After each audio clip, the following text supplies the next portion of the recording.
भागवती जी ने ये जो कहा ना सुबह की लार बहुत कीमती होती है, मैंने इस पर थोड़े कुछ एक्सपेरिमेंट किए पिछले एक आध साल। बहुत सारे कुछ पेशेंट ऐसे हैं जिनको डायबिटीज है, और डायबिटीज की कंडीशन में आप जानते हैं कि कोई घाव हो जाए, घाव तो जल्दी भरता नहीं है। तो मेरे पास ऐसे कुछ 8-10 पेशेंट हैं जिनको ऐसी ही कंडीशन है, डायबिटीज होने के कारण शरीर में फुंसी हो गई, फोड़ा हो गया, घाव बढ़ गया, वो भरता नहीं। मैंने उनको दवाएं बंद किया होम्योपैथी का। फिर मैंने कहा भैया, भागवती जी ने कहा कि सुबह की लार बहुत कीमती है, तुम ऐसा करो सुबह उठते ही जो लार है ना उसको लगाओ तुम्हारे घाव पे, और आप देखेंगे चमत्कार। 15 से 20 दिन में घाव भरना शुरू, 3 महीने में बिल्कुल बराबर। एक तो मेरे पास गैंग्रीन का पेशेंट है, गैंग्रीन हुआ, डॉक्टर कहता था पैर काटना ही पड़ेगा इसका, कुछ होता नहीं अभी और कोई। उसने बेचारे ने साल भर लार लगा लगा के ही अपना ठीक कर लिया। तब मेरे समझ में आया कि जानवर हमसे ज्यादा होशियार, चोट लगते ही वो चाटना शुरू कर देते। फिर मैंने एक और एक्सपेरिमेंट किया। मेरे पास कुछ छोटे बच्चे हैं जिनको चश्मे हैं आंखों पर। अब उनके मां बाप बहुत परेशान है कि ये चश्मा कैसे उतरे, मोटे मोटे चश्मे हैं छोटे बच्चों। तो मैंने उनको भी सिखा दिया, देखो सवेरे सवेरे सोकर उठो और मुंह का थूक आंख में लगाओ काजल की तरह से। तो बच्चों ने चालू कर दिया। बच्चे बहुत भोले होते हैं, सीधे होते हैं, कोई भी बात अगर समझ में आए तो करते। अब आपको हैरानी होगी कि चश्मे उतर गए सिर्फ ये लार लगाने। आप भी करके देख लीजिए जिनको भी चश्मे। बस अंतर इतना है कि बच्चों को जल्दी उतरे, आपको थोड़ा देर में उतरेंगे लेकिन उतर जाएंगे। उम्र ज्यादा बढ़ेगी तो थोड़ा दिन करना पड़ेगा, कम उम्र में बहुत जल्दी उतर जाए। आंखों की रोशनी बढ़ानी है तो मुंह की लार सुबह सुबह की आंखों में लगाइए काजल की तरह से। और एक बताता हूं, एक बीमारी आती है जिसको हम कहते हैं कंजक्टिवाइटिस, आंखों की बीमारी है। अक्सर उसमें आंखें लाल हो जाती हैं, आंखों में बहुत जलन होती है, जैसे खून उतर आया हो आंखों में, वो कंडीशन हो जाती है। कोई भी आयुर्वेद की दवा आप खाएंगे 3 से 4 दिन में ही बीमारी ठीक होती है। लेकिन अब की बार अगर ये बीमारी आए तो आप ये करना, सुबह सुबह उठते ही मुंह की लार लगाना, 24 घंटे के बाद आपको पता ही नहीं चलेगा बीमारी कहां गई।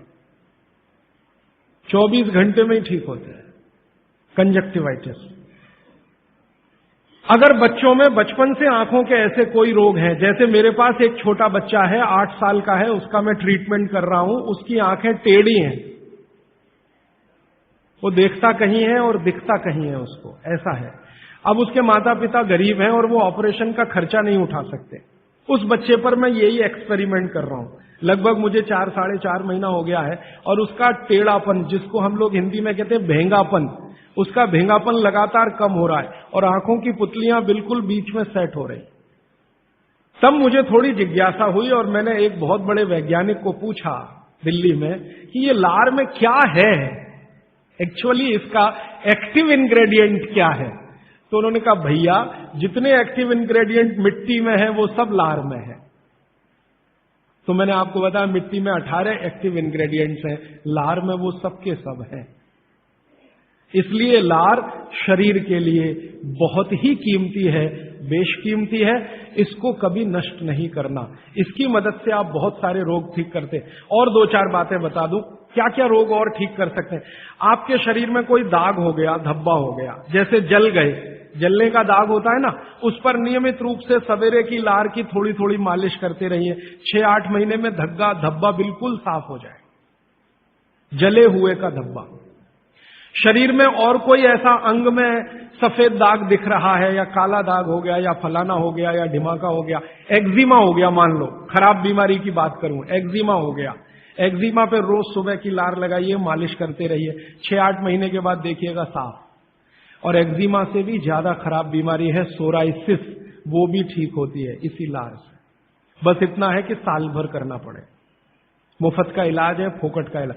भागवत जी ने जितने भी इलाज बताए हैं सब फोकट के और मुफ्त के, बाहर जाने की जरूरत ही नहीं है।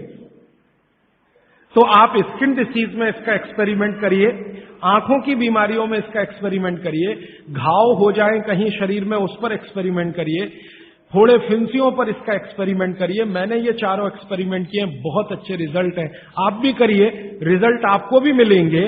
बस इतना ही है कि आप दूसरों को भी बताते जाइए। तो आपने अपना दुख तो कम कर लिया, आप दूसरों का भी कम कराइए ना, तभी मोक्ष जाएंगे।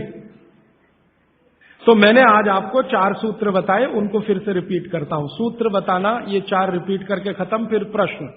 पहला सूत्र मैंने बताया था, भोजनांते विषमवारी, भोजन के अंत में पानी न पिए, लगभग 1.5 घंटे के बाद पानी पिए। दूसरा सूत्र मैंने बताया था, पानी हमेशा घूट घूट भर के पिए, सिप सिप करके पानी पिए। तीसरा सूत्र बताया था कि ठंडा पानी कभी ना पिए, हमेशा गुनगुना पानी पिए। और चौथा सूत्र बताया था कि आप सवेरे उठते ही सबसे पहले पानी पिए। ये चारों सूत्र भागवत जी ने कहा है पेट को दुरुस्त रखने के लिए सबसे आवश्यक है। माने जिंदगी भर आपका पेट और आपकी जठर अग्नि काम करती रहे, इसके लिए सबसे आवश्यक है। ठीक है, अब आपके प्रश्नों के लिए आधा घंटे का समय। हाजी भाई, आपने कहा कि उषापान करना चाहिए, उषापान भी गुनगुना पानी होना चाहिए या कैसा?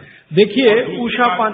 दूसरी बात, पान जो कहा आपने खाने के लिए, तो पान के साथ क्या क्या लेना चाहिए? हाँ, बहुत अच्छा। मैं दूसरे प्रश्न का पहले उत्तर दे दूं, पान के साथ क्या क्या लेना चाहिए। भागवत जी ने पान खाने के लिए बताया है कि एक तो पान जो खाएं वो ऐसा पान हो जिसका स्वाद कसैला हो। कसैला, कसैला स्वाद माने देशी पान, सीधी सी बात है।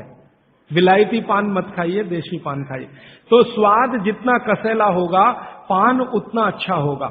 और भागवत जी ने एक बहुत गहरी बात कही है, जिसको मैं 2-3 दिन बाद वैसे एक्सप्लेन करने वाला हूं, कि जो चीज का रंग जितना ज्यादा गहरा हो, जो प्रकृति की पैदा की गई वस्तु का रंग जितना ज्यादा गहरा हो, वो उतनी ही बड़ी औषधि है।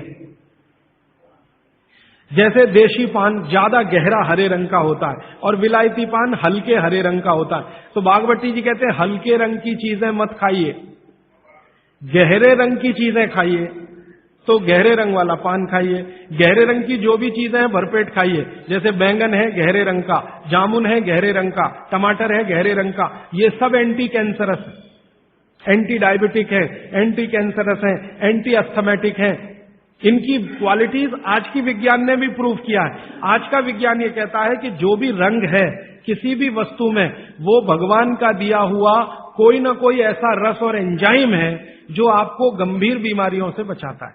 तो वो कहते हैं गहरे रंग का पान खाइए, माने कसैला उसमें ही स्वाद होगा, तो गहरा पान खाइए। उसमें क्या मिलाएं? उसमें सबसे ज्यादा चूना। तो कितना चूना मिलाएं? तो कहते हैं कि एक पान में 1 ग्राम से ज्यादा चूना नहीं मिलाइए कभी भी।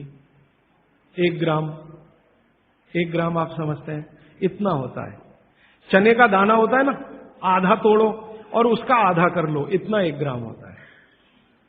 चने का दाना आधा तोड़ो तो 2 हिस्से हुए, ये 2 हिस्से के 4 कर दो, और वो 1 हिस्सा जो है वो 1 ग्राम। तो उतना आप चूना लगाइए उस पर। फिर चूने के साथ क्या खाएं? आप उसमें सौंफ खाएं। सौंफ का नियम उन्होंने बताया, सौंफ खाएं। दूसरा कहते हैं कि इसमें थोड़ी अजवाइन डालें, अजवाइन 2-4 दाने, ज्यादा नहीं। और वो कहते हैं लवंग डालें, लवंग माने लौंग। और कहते हैं बड़ी इलायची। और वो कहते हैं कि गुलाब के फूल का रस, मतलब गुलकंद जिसको आप कहते हैं। ये चीजें उन्होंने बोली हैं पान में नियमित रूप से खाने के लिए। अब इसमें उन्होंने जो बोली नहीं है वो बात ध्यान रखिए। सुपारी कहीं नहीं कहा, कत्था कहीं नहीं कहा। तो मैंने सुपारी और कत्था छोड़कर ही पान खाएं। ठीक है, तो पान में क्या खाएं? दूसरा इन्होंने जो आपने पूछा कि सुबह का जो ऊषा पान का पानी है वो भी गुनगुना होना चाहिए। भागवती जी कहते हैं जरूर गुनगुना होना चाहिए, जरूर गुनगुना। वो एक ही कंडीशन में कहते हैं कि अगर आप तांबे के बर्तन का रखा हुआ पानी सुबह पी रहे हैं तो उसको गुनगुना करने की जरूरत नहीं है, बाकी सभी पानी को गुनगुना करके ही पीना चाहिए। क्यों? ये जो तांबे के बर्तन में रखा हुआ पानी है उसमें वही क्वालिटी है जो गुनगुने पानी में है। इसलिए ताम्र पात्र के पानी को सुबह गर्म करने की जरूरत नहीं, रात में आपने भर के रखा, सुबह उठकर पी लिया।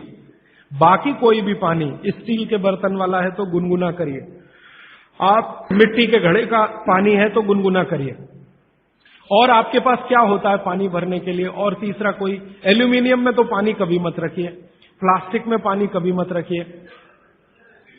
स्टील वेसल्स में है तो गुनगुना करके ही पीजिए।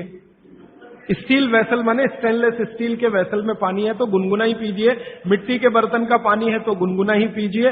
ताम्र पात्र एक उन्होंने कहा कि जिसके पानी को गर्म करने की जरूरत नहीं, सीधे पी सकते हैं। आप बोलेंगे जी क्या रोज दिन भर ताम्र पात्र का पानी पी सकते हैं?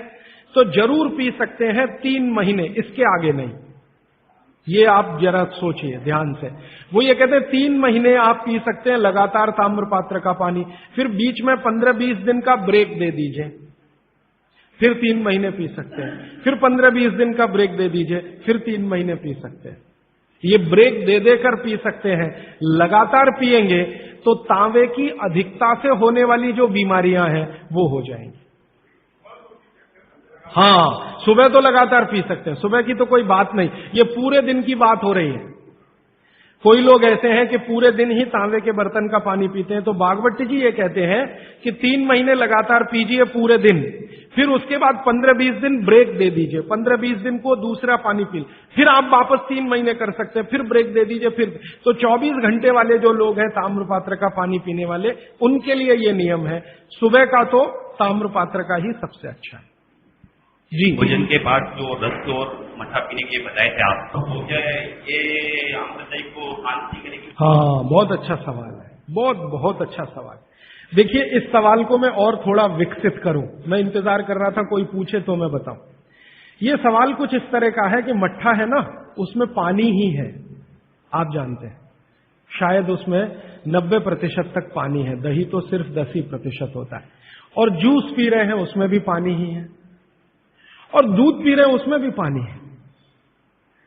अब भागवत जी एक तरफ तो कह रहे हैं कि खाने के बाद पानी मत पियो, और दूसरी तरफ कह रहे हैं मट्ठा जरूर पियो, दूध जरूर पियो, और फल का रस पियो, तो उसमें तो पानी ही है।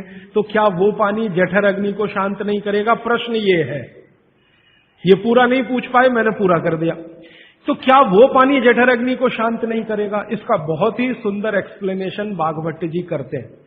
वो ये कहते हैं कि पानी का जो गुण है वो अपना कुछ नहीं, ये बात ध्यान से समझिए, पानी का जो गुण है वो अपना कुछ नहीं है। पानी को जिस पात्र में रखा है या जिसमें मिलाया है उसी का गुण वो धारण करता है। आपने एक पुराना गाना सुना है, पानी रे पानी तेरा रंग कैसा, फिर आगे है जिसमें मिला दो उस जैसा।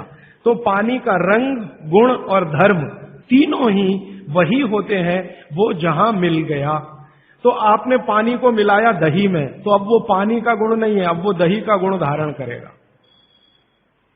पानी को आपने मिलाया जूस में, माने फल में, तो फल के जो गुण हैं वो पानी में आ जाएंगे, और पानी है दूध में, तो दूध के सारे गुण वो धारण कर लेगा।